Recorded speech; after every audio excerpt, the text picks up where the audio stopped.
I'm Marta Waller. I'm here with psychiatrist and addiction specialist, Dr. Joe Haraszti. Hi, Joe. Hi, Marta. So Lindsay Lohan has been at Betty Ford for about a month, and Friday she heads back to Eldon Fox's courtroom.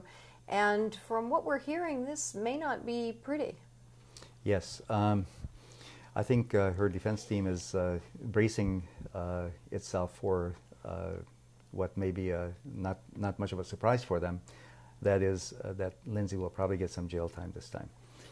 Well, when you look at the whole situation and the time that she spent at Betty Ford, it's been a very quiet time. A couple of things have come up. Why do we think now? I mean, there have been a lot of, rumors, but why now? Well, first of all, this is her 5th time in rehab. She obviously did not benefit from the time that she spent at UCLA after the doctors from UCLA, presented her great progress to Judge Eldon Fox in his Beverly Hills courtroom. And Judge Fox listened to their advice and essentially let her free with a very structured outpatient program. Lindsay had failed that program. She broke her probation or violated her probation, so she had to reappear in his court. At that point, he, without even looking up, sentenced her to jail until the next hearing, which will be on October 22nd. So her defense team, instead of accepting Judge Fox's decision, decided to go behind his back to another judge who promptly reversed Judge Fox's order. And within a few hours, she was sprung free from jail. And then, of course, they felt that they were so smart by putting her into Betty Ford. Now, no judge likes to be reversed, but especially a judge as savvy as Judge Eldon Fox. He's someone who's been around the block. He's someone who has dealt with a lot of people with chemical dependency issues, and he knew what he was doing when he mandated her to county jail prior to the hearing this October 22nd. When her defense team decided on their own to reverse him, and they were able to successfully do that because of a loophole in the law, it's their right to do that. But I don't think that Judge Fox took kindly to that, as no judge would. When we look at the 5 trips to rehab, and the last one was a spectacular failure. Yes. How often does rehab really fail? I mean, instead of saying how often is it successful, how often does it fail? Let me give the short answer. Rehab will fail 100% of the time if the person is not ready to receive the help. And yet, you have someone like Lindsay Lohan who has everything to lose. And she knew what the consequences were. And we've discussed this before. You know what the consequences are, and yet had this feeling that she couldn't possibly lose, that there was no way she could lose. And with random drug tests, you say, okay, well, I had a drug test today, I guess I'm good for a couple of days, but random is random. I mean, it could come up at any time. You've said before, you have to have that sudden awakening that says, I'm an addict or I'm an alcoholic, I have to stop doing this. Right. Yeah, I don't think Lindsay has ever had that epiphany, of looking in the mirror and seeing that person looking back at her and saying, hey, I am an addict, the problem is me. It's not Judge Fox, it's not Judge Ravel, it's not any of the people who put me in jail. I put myself in jail. And until she can understand that, and until she understands why she ended up in jail or why she's ended up in rehab 5 times, she will never get better. Is it possible that she just simply isn't old enough or grown up enough, or as we've said, the executive function part of her brain simply hasn't gotten there yet? Well, I think She's that's part of it. She's very young. Oh, yes, she's 25 years old. I mean, she is right at that point. She's on the cusp where her executive function of her forebrain should kick in. But the other problem that we've also discussed is the fact that she really has not had very good parenting. Her parents have been fighting with each other for a long time. They've separated several years ago.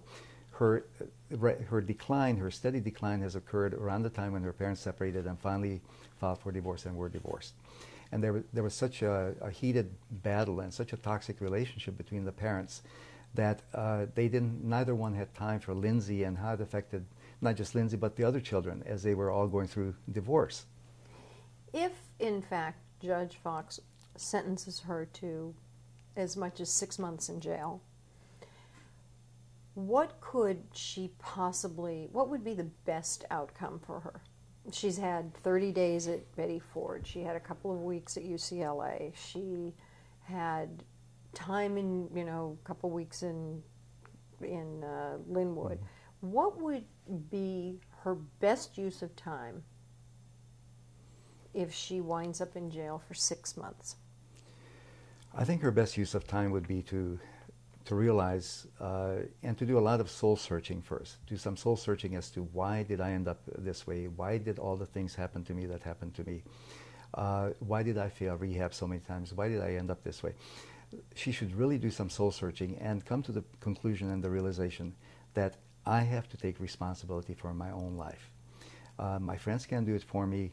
My best friends, Samantha Ronson, or anyone of the other people who care about her, her mom, Dina, can't do it for her, her father can't do it for her. No one can do it for her but she herself. She has to understand that she has an addiction, a disease. She has to that denial has to be broken through. And also she has to realize that all of the people who have been enabling her all this time have not done her a favor. And this includes her parents, this includes all the various parasites and hangers-on, that her so-called friends who are all going to abandon her as soon as things are not going so well for her. And things will not go so well for her. Her career is in shambles. She might get a few bucks out of the story that she can tell when she gets out of jail, or maybe she gets a book deal about her experiences. But her career has taken a nosedive, and it cannot be resurrected because no one is going to insure her unless she has someone, a very wealthy friend like Mel Gibson did for Robert Downey Jr., right, who will save for him, who will provide the money for their insurance, because it's very costly to do a movie project, a film project, with so many other people on the line and so much cost being involved if she cannot be counted on to follow through.